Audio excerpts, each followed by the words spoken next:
you made the right choice. Welcome to Let's Play Antonblast. Now, in case you're not familiar, this was a Kickstarter game, and I pledged to be a VIP backer, over $100, well, about $100. So my name's in the credits. Yeah, this thing. We're not going to do that right now.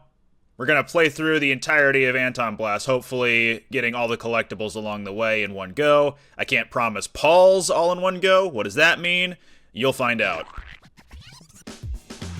Who are we going to play as? We can play as Anton or Annie at any point in the game, but we can start as either one of them at the moment. We're going to start with Anton. Mirror, mirror on the wall, magical knower of things all, tell me now, am I the reddest? Well, of course, my lord. But there is another. Great all-powerful mirror of question-based magic, who among the earth-walking cretins shines more crimson than I? Well, there's a red guy.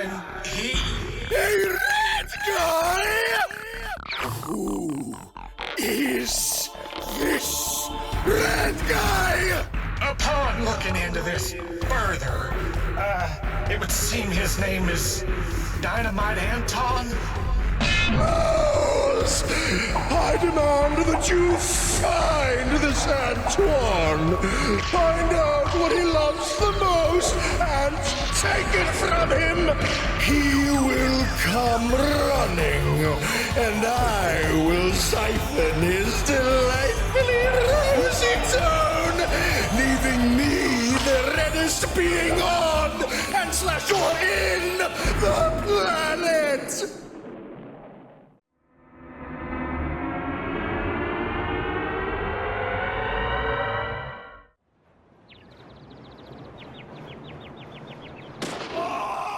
Damn, that guy got fucking murdered.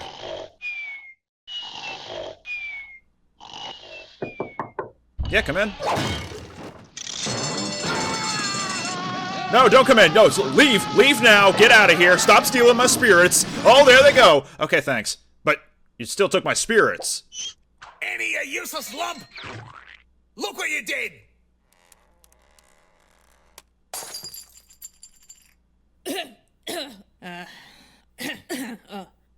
Oh, Is she yeah. really still coughing? Sorry about that.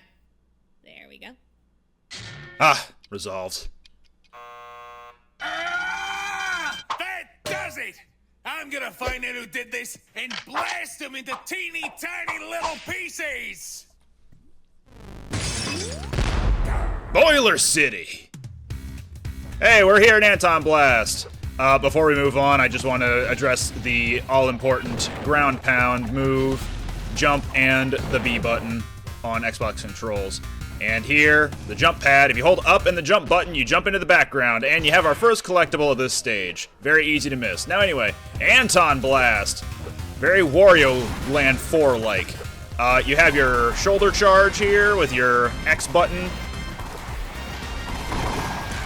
Ah! You get hit just like in Wario Land. You have your regular enemies. These coins are your collectible. Well, some of your collectibles, but they're mostly your currency. You have a slide attack. Woo! There I go. You also have a ground bounce, ground pound, bounce, ground. That's how you get most of your height in the game. But the ground pound itself goes straight through most breakable objects. So if you want to get some distance and speed when going down, the ground pound is the way to go, not the ground bounce.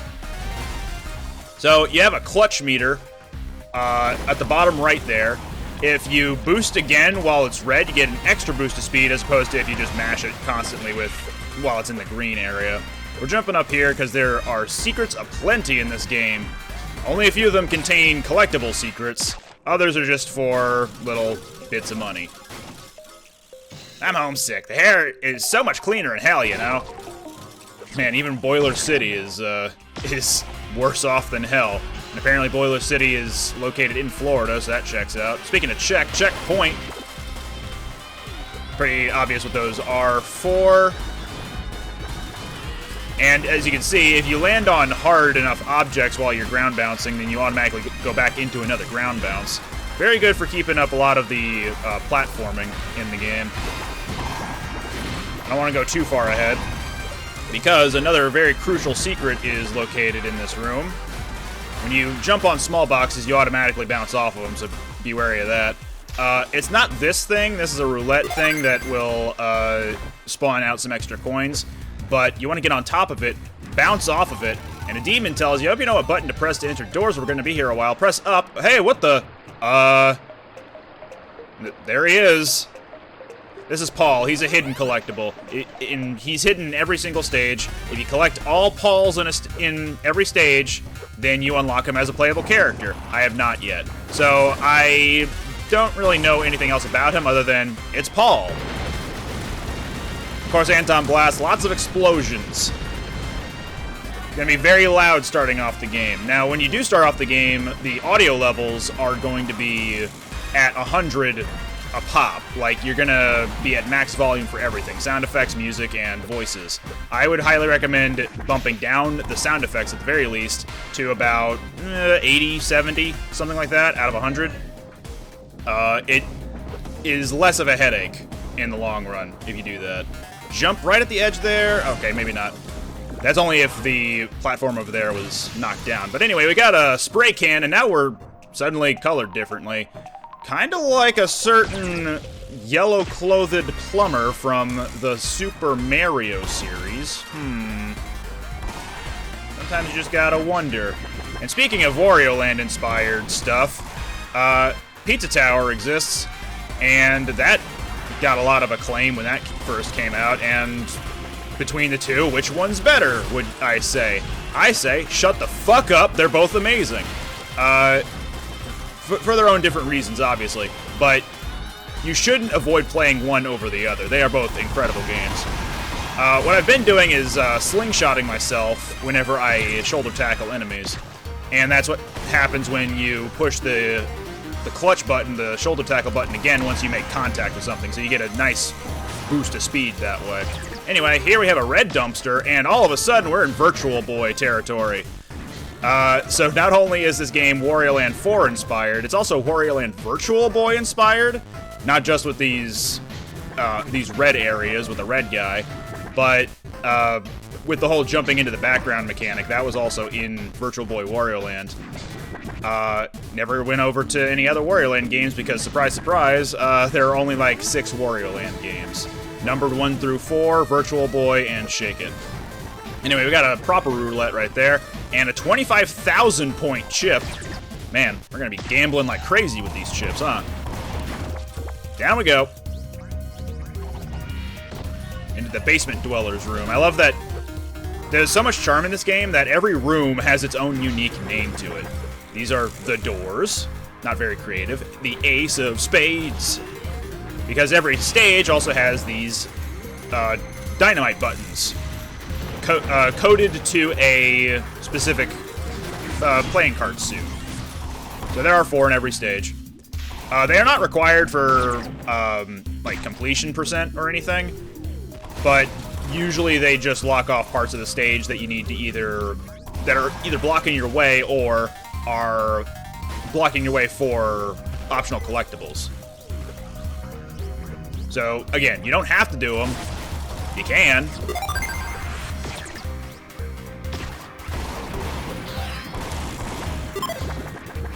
Anyway, we just picked up one of our spirits.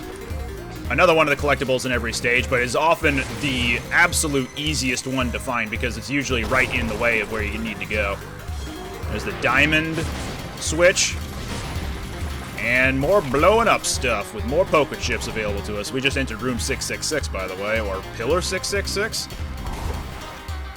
And once we head into this cannon, blow the fuck out of this building, destroy the husband, and we hit Brulo's switch. And now it's happy hour. We have to skedaddle back to the start of the stage, or at least that's what I would say if I'm skedaddling back to the start of the stage. We got a couple of optional areas that open up in almost every stage after activating happy hour, and they are only available during happy hour because of the when activating the switch, it turns off the active Brulo blocks that could be impassable otherwise. Like the transparent ones on the left here, they are now invisible or transparent when activating the switch. Normally they would be completely filled in, and you could not pass through them at all. What the? There's a blimp with a bunch of moles on it. One of them's reading poetry, it looks like. Anyway, if I could turn your attention to the background. This first stage has a lot of jumping in and out of the background. Future stages will start to lessen on that, but it's still a neat idea, a neat concept. Oh boy! They got a lot of clutching and a lot of slingshotting. Fun time. Now, another setting I've toggled in the settings. Oh, look out for the blimp. We gotta outrun it. Is the screen shake intensity. By default, it's pretty high up. It's like 3 out of 5. I've turned it all the way down to 0 because I think for the viewing experience, it's going to be a lot easier to follow what's going on. Whoa. If I just have it off completely. Just know that there is an option to turn it on to be much more crazy if you really want to. But back when this game still only had a demo out, and I left everything on default settings, this is not at all required, by the way. I'm just doing this for optional stuff. Back in the day, for the demo, everything was on, default settings, and I was getting a headache playing the demo. It got me really worried that I paid $100 for this game during Kickstarter, and I was not having a good time. It was actually taking its toll on me, which I was really worried about. But turning down the settings did make it a lot more enjoyable of an experience. So I'm glad at least the option is there in case you need to turn things down. While I was down there in the sewers again, I picked up a collectible that was a cassette tape. That's the last of the major collectibles. And now we've gotten back to Brulo's elevator. Blow up the rest of the stage, and peace out.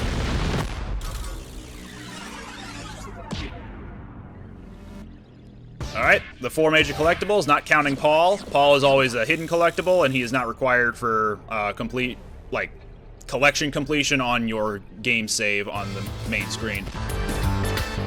Oh, no! God damn it, Anton! What the hell are you doing here? What am I doing here indeed? Yeah, damn it! Goddamn son of a bitch! I don't want to be here either! Good thing this game isn't rated PG. What the hell are you talking about? I banned you for not paying your tab. It's been months. Well, maybe we better just say I banned myself, because I know better than to frequent a place that doesn't respect my time, Have you seen the state of the place? I mean, look at it. All your drink selection, really. And do you ever see that guy behind the bar? Ugh. Yeah, that guy behind the bar. That guy sucks, right? Hey. Oh, sorry. Don't tell the health inspector, but I think it smells like cat piss in here. Oh, and that's not even the worst of it. Business has never been worse. Lately, there's been a satanic aura all over my different businesses, Anton. Lots of those little creatures running around, placing big orders without paying, not even leaving a tip. Oh, it got so bad, my wife left me. So not only do you run a bar and a casino, but you also run a warp room service? I mean, pretty tight. You should have a lot of income coming in, but Satan is the devil, so... Didn't your wife leave you years ago? Don't you have somewhere to be? Yeah, as a matter of fact, I do. Some slimy rat bastard stole the spirits I took from behind your counter. I'd say my time's better spent taking care of that than, hearing you cry about your dead wife or whatever. Wait a minute. She's dead? Okay. I'll tell you what. I'll let you use my establishment as your place of operations to get back your spirits. His spirits? And as long as you make good on clearing out those satanic pests screwing up my business, I'll lift the ban. Well, I gotta admit, I kinda missed the place. And, you too, I guess. Aw. The feeling is not mutual. Aw. Now get out of here before I change my mind, you little bastard. He is pretty little, isn't he? This is Brulo's shop. We can spend our accumulated tokens on whatever we want in here. I would recommend at least saving up a little bit for the first little while. Some of these are only useful for the stage you go into, namely these 4 that I'm highlighting right now. This right here is a TV that gets thrown into the hub world that you can just look at. It doesn't really play anything. It just has a JPEG on it, which is funny. The spray cans are obviously customization stuff. The first two of any visit to the shop will say what the name of the spray can is. Starry Night, for example, here. This one is Jaw Blaster. A lot of them are tongue-in-cheek references to other properties, not including, especially, references to the previous game of Summon Sphere called Anton Ball, which Dynamite Anton and Annie were originally from. And of course, the Unknown Spray Can is a cheaper spray can, but there's no label on it, so you don't really know what it'll unlock. It's just a random customization thing. And you have cassette tapes in here as well. Now, what are the cassette tapes? Think like Wario Land 4's sound test room, where you just kind of have random noise playing, and that's really all you need to know. Some of them are actual songs, but nothing that plays in any stage. At least not in the ones that I've found. Anyway, next stage, stage 2. By the way, you want to see what happens when Annie shows up to Brulo's for the first time? No. Why are you here again? You can win all the punchball tournaments you want, lady. I gotta give you tea. I don't gotta let you squat in here. Don't you see I'm dealing with, I don't know, something apocalyptic? Oh, yeah. I did notice there's certain fresh new slog rolling through, now that you, mention it. Oh, real observant. That's not even the worst of it. Ooh, there are all these little health running roughshod over all my establishments. Even the less rambunctious ones are racking up huge orders, and they don't tip well. Whoa! That's awesome. No, it's not. You know how hard it is to find an exterminator who does demons? Don't you have somewhere to be? Not really. That's why I'm here. Well, unless you're gonna help me out, get lost! I got mysterious auras to disperse. My insurance does not cover acts of mysterious aura. Yeah. I'll think about it. I doubt that. See ya! Take a screenshot. It'll last longer. He's talking to you, chat. Comment section, viewers. Slow Roast Sewer.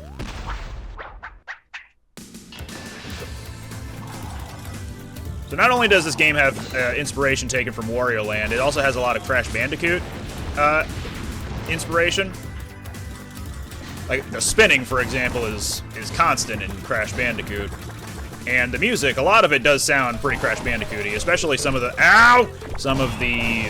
boss fights. Not the mini boss fights exactly, but the big boss fights, and we'll see that later. This song, though, personally, I think it sounds a little bit more like Battletoads, which kind of makes sense given the sewer aesthetic and the toads themselves. Oh no! I goofed it. I hella goofed it. So, up ahead is the cassette tape, but we can't get it from down here. We need to do some sick clutch boosting in order to hit the hard blocks that are over there. But I already busted the one I needed to combo off of to get to that one. So, return to the last checkpoint, and we'll have to redo everything we've done up to this point.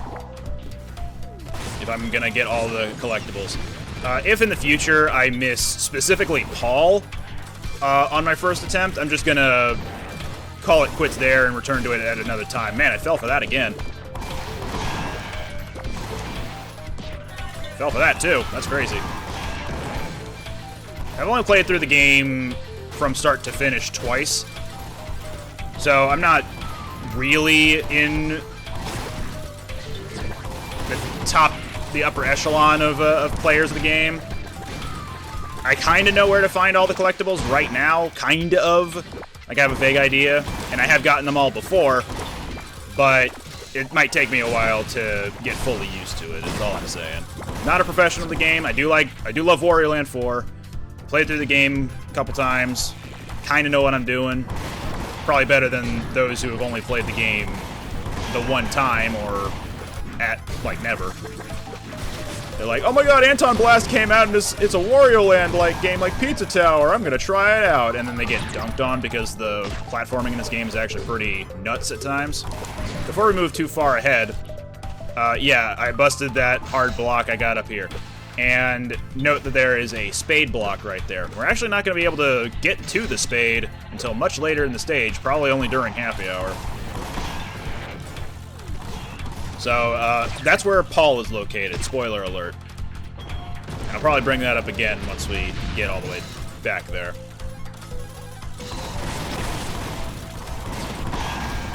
Slingshot.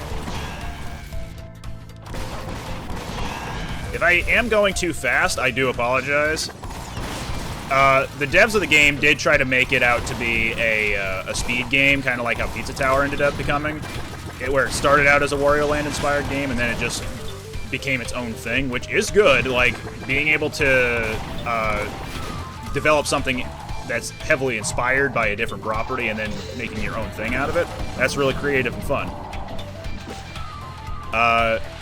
And this game was also built originally like Wario Land, and if you go back when in my Wario Land 4 Let's Play I did play the like very first demo of Antonblast. I goofed that. There's only like a 5,000 point chip up there. Originally, Anton did have a full-on like shoulder charge with him wielding the hammer up above his head with one arm, making it look very much like the Wario Land shoulder charge. But now he's holding both. Or he's holding the hammer with both of his hands, so that's at least one thing that they did to try to separate it from the Wario Land identity a little bit. Anyway, that mechanic right there, I'll explain it next time we get to it. I had another thought on my mind, so I was unable to fully explain what was going on there. Oh, the lone survivor. Probably a metaphor for something, huh? What that metaphor could be, I don't know. I'm just trying to be cute and funny. And I think I'm only succeeding at being one of those things at the moment. Excuse me. Can't get into there yet, no. Obviously, these electric eels, once they start glowing like that, that means they're gonna start zapping the water. So don't be in the water when they're all lit up. There's another collectible right up there. Can't get to it from this spot, so we're gonna need to loop around.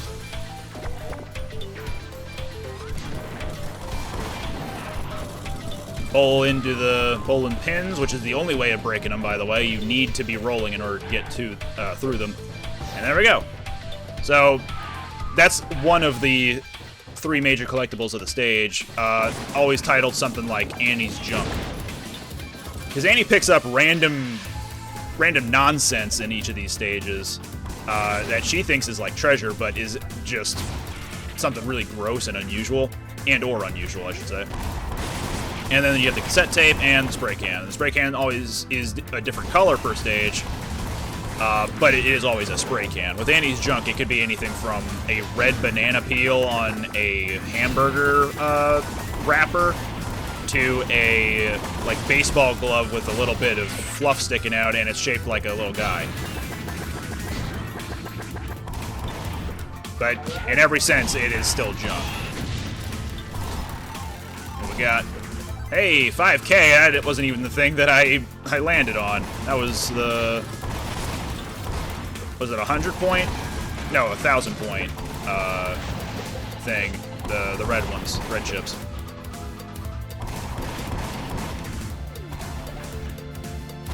Alright, into the next door. Boost ahead. Clear the fire, no problem. Hell yeah. Ow, don't clear that fire, I guess. Can't stop bouncing.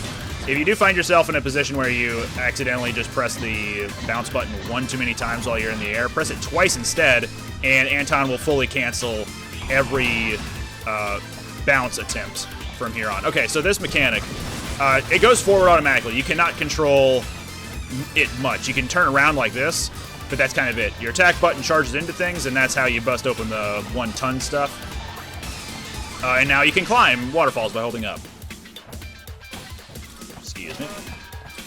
Now, before we move too far ahead, let's jump here. Okay. This is a little bit finicky to get to. Jump early, jump now. Nope, can't jump there. Those of you with sharp eyes might be able to see that the... Yep, spray can is right there. Now we're black and white. This is yet another reference to Wario Land in that, oh, the husband! In that the very first Wario Land was on the original Game Boy, so he was in black and white. That's what this is. Jump into the background, ride on the sledgehammer, jump back in. Nice pose. There he goes. Every time you jump onto one of those, you get a different pose, both for Anton and Annie. That's hot.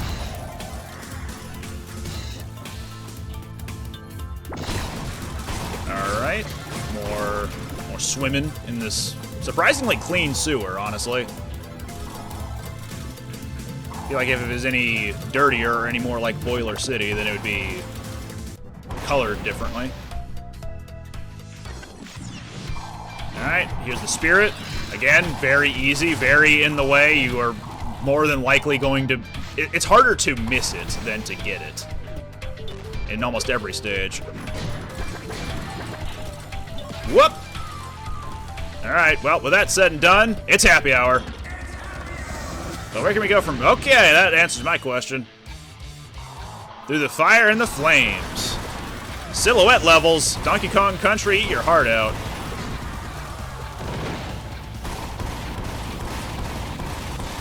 Now again, Hall is only accessible in happy hour. So we're gonna have to find that one room again and try to get into it. And because the block I used to originally get there is now gone, it's much trickier to get to that spot. So it is likely, I'm not very well practiced with it, it is very likely that I will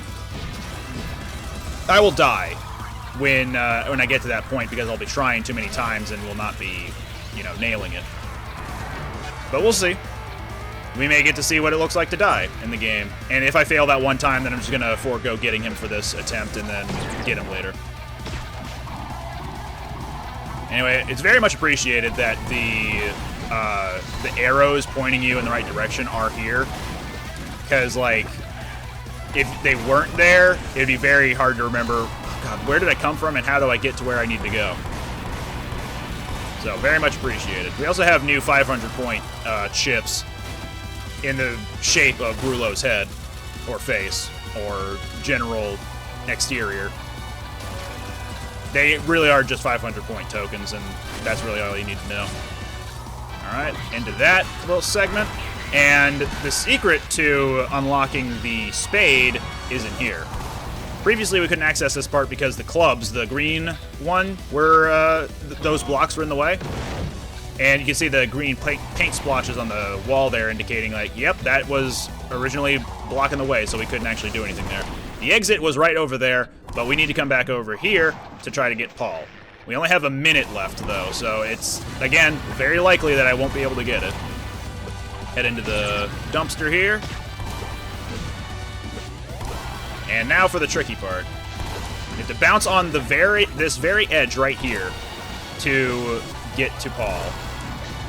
Ugh, so close. And you have to be holding left every time, otherwise you're not going to make it in there. Nope, that wasn't it either. Place your bets. Will I be able to get Paul, but then be unable to finish the stage? Will I not be able to do either of those things? We'll see in just a second. Well, 30 of them. That ain't it either, Chief. I am really running low on time, and it's not looking good. Nope, it ain't happening.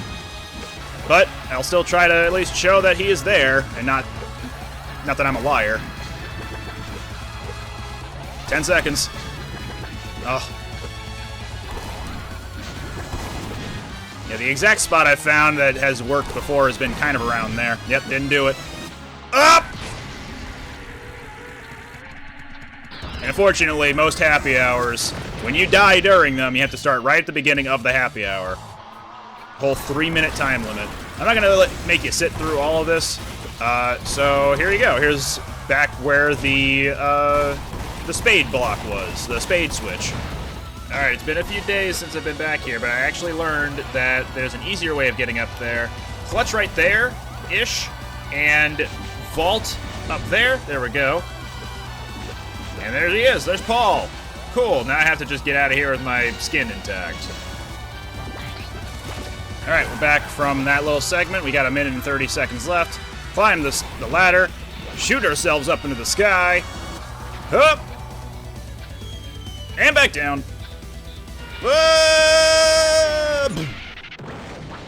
So after getting Paul, you need about 10 seconds left on the clock to be able to make it back to, well, once you get back to the area that lets you shoot yourself up like that, then you need 10 seconds. You need way more than that to get back to that point after getting Paul. So only like 3 attempts can be made at Paul before you doom yourself. Anyway, we're off to stage 3, which is not numbered.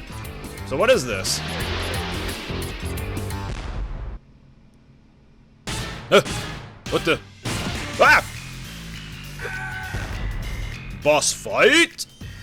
It's Brawl Buster! Alright, so boss fights. Pretty self-explanatory. Just hit the boss. Now, with Brawl Buster, you need to knock yourself into the oh, what are they called? I wish I knew wrestling and boxing terms a little bit more just for this little moment. The red wires on the side there in order to do any damage to him. But you can't do any damage to him while he's flashing like this. You can only do it after he's done a few of these charges. And then charge yourself into the side and land the attack. This attack only happens at the 3rd out of 5 hit points, where he jumps into the sky and then does a ground pound. He will cause shockwaves. Oh. Stop posing for the camera. The audience, even. Now, with all these boss fights, you get graded at the end of them. Only based on how much damage you took during it, I believe. So, if you take any damage at all, I'm pretty sure you get a grade of you killed it. But if you take no damage, you get cracked, which is the absolute best score for these boss fights. It's basically where you're saying, hey, perfect job, you did not take any damage, good job. I'm not practiced at all with any of these, so I cannot promise any sort of cracked boss fight. Anyway, final phase of the fight, Brawl Buster will charge at you with the chair. He's not very good at hitting it. Oh, he got me that time. Here he comes. Oh, God. Anton, get up. Oh, he fucking whiffed. Oh, idiot. Die.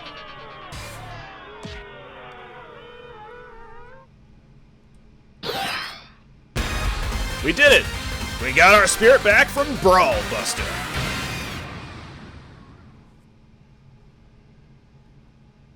Only took 2 damage, damn. You killed it! I thought I took 3 after that flop with the chair. And we've unlocked stage 3. That'll just do it for now for this episode. Next time we'll go into stage 3, which is Cinnamon Springs. While we're here, by the way, check this out. You can swap to Annie at any time. Heck yeah, she plays exactly the same as Anton, so it's really just a cosmetic thing. But let's have a look at the colors we just unlocked, the 2 of them. Wario Land, we owe it all to him, and Classic Anton. Both of them being Wario inspired, which is very nice. Somewhat controversial in recent times. He's a red guy in this day and age? Ugh. Perish the thought. Anyway, next time we'll go to Cinnamon Springs. So see you next time for more Antonblast.